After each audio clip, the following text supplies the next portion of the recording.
जी अस्सलाम वालेकुम जनाब। अज अस तुहानू एक गल सुनान लगे हाँ, कहानी सुनान लगे हाँ, किस्सा सुनान लगे हाँ। क्योंकि मेरी हर कहानी च कोई ना कोई सबक हुंदा। हर कहानी जड़ी बनी हुंदी है, किस्सा बनया हुंदा, वो सबक वास्ते बनया हुंदा। ते समझदार बंदा जड़ा उहदे चों सबक ले लैंदा, ते जड़ा मेरे तेरे वर्गा बेवकूफ है वो जनाब इस कन्नों सुनदा है, इस कन्नों कड्ढ छड्डदा है। उन्नू कोई सबक नहीं हासल हुंदा। सबक लैण वाला हर चीज़ तो, हर शै तो सबक लै सकदा है। तो फिर कहानी इस तरह है कि कोई गिद्दड़ है ना, उन्होंने जनाब पंचायत की अपनी कि यार जोड़े इंसान ने इन्हों के जनाब मिम्बर होंगे ने, लंबड़दार होंगे ने, नाजम होंगे ने, MPMN होंगे ने, तो साडा यार ना कोई मिम्बर को ना कोई लंबड़दार। तो अस भी अज किसी को अपना एक लंबड़दार बनाइए। उन्होंने आख्या यार गल तो ठीक है, बनाओ किसी किनू बनाते हो। उन्हें जनाब आख्या गया यार एक गिद्दड़ मोटा ताज़ा, तो इन्होंने चलो इनू बना दें मिम्बर, लंबड़दार बना दें।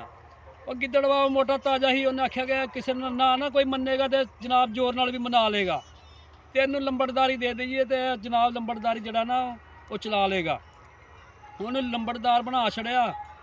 जो लंबड़दार बनाया तो भाई उन्हें आख्या यार ये कोई निशानी भी होनी चाहिए है, इधर उधर जाएगा लोगों को किस ना पता लगेगा कि लंबड़दार आ रहा है। उन्हें आख्या बिल्कुल है तो गल सच्ची है कि यार लंबड़दार की निशानी होनी चाहिए कोई। उन्हें आख्या की फिर ये निशानी ये सिर ते केड़ा ताज रखिए।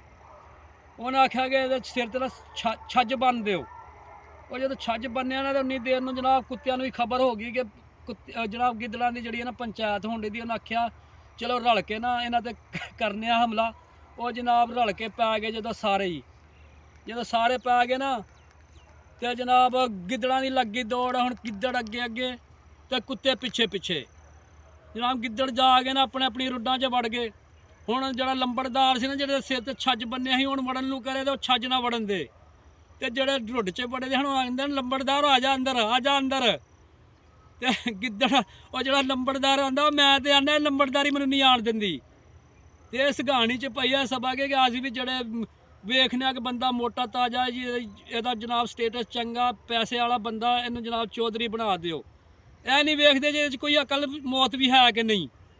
बंदा वेखदा बई ये कोई अकल है, कोई अकल वाली गल करेगा कि नहीं। जनाब अकल वेखनी चाहिए। माड़े बंदे च अकल भी हो तो उन्होंने कोई मनता ही नहीं अकलमंद। तो बेवकूफ जड़ा है जनाब जड़ा तगड़ा बेवकूफ भी होए तो लोग आते हैं जी यह बड़ा अकलमंद है। और सियाने ने गल सुनाई है ना एक नुकी दी कोठी च दाने वो कमले भी सियाने। गल मेरे भरा ही है। तो जड़ा ना माड़ा बंदा उन्होंने तो पागल ही कहते हैं, जड़ा तगड़ा बंदा वो जनाब पागल भी सियाना ही है।